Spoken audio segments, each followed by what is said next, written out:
Praise the Lord. இன்றைய நாளுக்குரிய வேத வசனம் நீதிமொழிகள் 28வது அதிகாரம் 20வது வசனம். உண்மையுள்ள மனுஷன் பரிபூர்ண ஆசீர்வாதங்களை பெறுவான், ஐஸ்வர்யவானாகிறதற்கு தீவிரிக்கிறவனோ ஆக்கினைக்கு தப்பான். அன்புக்குரியவர்களே, இந்த அருமையான காலை வேளையிலும் அருமைநாதர் இயேசு கிறிஸ்துவின் இனிய நாமத்தில் உங்களை வாழ்த்துகிறேன்.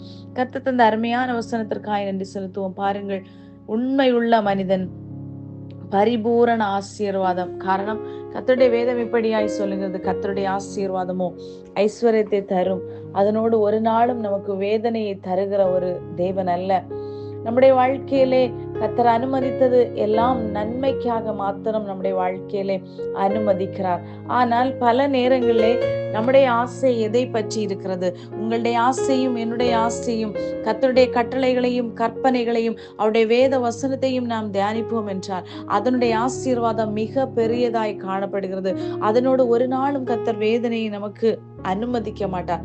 ஆனால் நாம் ஐஸ்வர்யவானாகிறதற்கு விரும்பி கேட்டிலும் சோதனையிலும் நாம் போய் சிக்குண்டு கஷ்டப்பட்டு கொண்டிருக்கிறோம். பண ஆசையோ தீமைக்கு வேறாய் இருக்கிறது அன்புக்குரியவர்களே. காரணம், நாம் இந்த உலகத்தின் காரியங்களை நேசிப்போமானால் நிச்சயமாக கர்த்தருடைய காரியங்களுக்கு பிரியமாய் நாம் இருக்க முடியாது. காரணம், உலகத்தில் உள்ளவைகளிலும் அன்பு கூறாதிருங்கள் என்று கர்த்தருடைய வேதம் சொல்லுகிறது.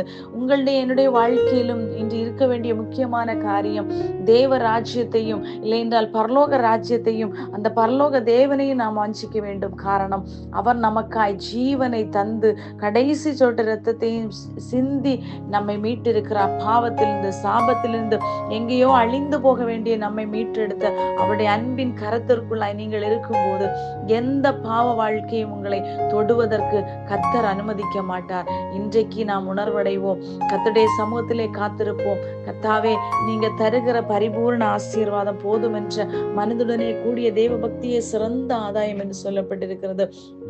ஆகையால் உலகத்தில் உள்ளவைகளை காட்டிலும் உனக்குள் இருக்கிற உன்னதரை மாத்திரம் நாம் நினைக்கும் போது கர்த்தர் நம்முடைய வாழ்க்கையிலே பெரிய காரியங்களை செய்வார். God bless you all.